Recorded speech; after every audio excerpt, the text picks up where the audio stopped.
iniciando mais uma orientação para a apresentação da semana 13, né? Então, bom dia, queridos alunos do 8º ano. Vamos para a nossa atividade da semana 13. Nela, vamos continuar trabalhando o gênero conto para finalizá-lo. Bom, na semana 13 eu enviei para vocês essa atividade, né? Que recorda com vocês os conceitos, os tipos, os elementos de um conto. Nas semanas anteriores, falamos sobre o conto e aprendemos suas características, sua estrutura, elementos, né? Também conhecemos os tipos de conto, tudo com muito detalhe. Aqui nós temos aí falando da narrativa que é curta, porém ela é o suficiente para a história ficar completa, porque ela tem início, meio e fim. Falamos os tipos de contos, elementos, personagens, tempo, espaço, narrador, enredo e desenvolvimento, conflito, clímax e desfecho. Hoje vamos focar nesse ponto importante da narrativa, que é o famoso foco narrativo e tipos de narradores. No foco narrativo, o importante é saber a forma que está sendo narrada os fatos, dentre elas primeira pessoa ou terceira pessoa. Primeira pessoa é quando o narrador ele participa da história, ou seja, ele se torna personagem da história e narra a própria história, por isso é narrado em primeira pessoa, né? Que é conhecido como narrador personagem. O narrador observador já começa a narrar em terceira pessoa, porque ele vai contar o fato acontecido e ele conta de uma maneira que você nem visualiza, mas entende. Então é narrado em terceira pessoa. O onisciente, o narrador onisciente, também é um narrador em terceira pessoa, porém ele sabe tudo sobre o enredo, ele detalha de uma maneira que ele parece que está lá, vivendo, participando, e que ele conhece tudo ali, conhece os personagens, inclusive até os sentimentos, tá? Então, esses são os tipos de narradores que nós temos. A estrutura do conto, ela vem da seguinte maneira: situação inicial, apresentação dos personagens, do tempo, do espaço, do foco narrativo. Você encontra também o conflito, que é a parte problema do conto, daquela narrativa, daquela história.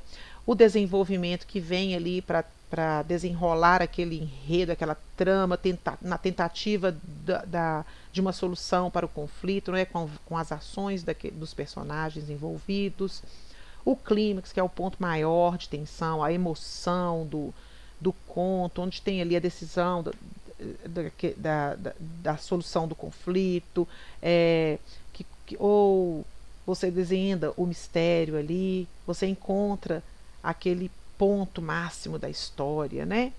E encaminha para o desfecho, que é o que? O final da história, com a solução ou não do problema, mas ela finaliza a história, o conto, tá bom? Bom, então é isso, meus queridos, espero ter ajudado vocês até aqui e vamos agora para a nossa atividade, falar o que vocês vão fazer lá, né? Então nós temos aí um conto que o título é O Eu, o Tu e o Ele. É uma história que, se você olhar eu, tu, ele, fica parecendo que é falar sobre a gramática em si, né? Sobre os pronomes. Mas, na verdade, é também para relembrar essas pessoas importantes na gramática, porém, é uma forma agora de personalizá-las, né? De deixar agora essa história com valores e um valor muito interessante aqui sobre a amizade, sobre o ter alguém e não ter somente as coisas. Muito bacana, quero que vocês leiam com bastante atenção, um conto muito curtinho, né? A primeira atividade vocês vão identificar para mim personagens, gênero, foco narrativo, finalidade, conhecer um pouco esses personagens, saber o que está acontecendo nesse conto.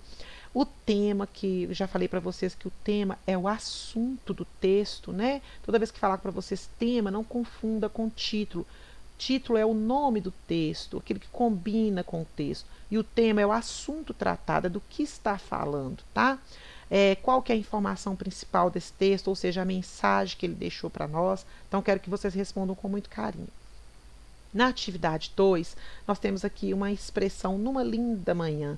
Numa linda manhã, dentro do contexto, quer dizer o que? O modo, o lugar, intensidade ou o tempo? Então, vocês vão marcar olhando direitinho aí do que se trata. E aqui o quadro para vocês completarem dentro daquele texto, eu, tu, ele, o que identifica a situação inicial? Qual o parágrafo que marca a situação inicial? Assim como o conflito, o desenvolvimento, o clímax, o desfecho. Então, vocês vão colocar aqui para mim onde vocês identificam cada parte desse aqui no texto, cada elemento do texto, tá? Da estrutura. No texto 2, temos uma tirinha que também dialoga com o texto 1, né? Falando aqui sobre o mesmo tema, por isso eu pergunto sobre a temática do texto, quero que vocês expliquem e que vocês conversem aqui comigo, né? Através da escrita, da produção, e que façam isso com bastante carinho, atenção, para a gente poder desenvolver a nossa escrita de produção, tá bom? Então é isso, bons estudos para vocês, até breve, fiquem com Deus.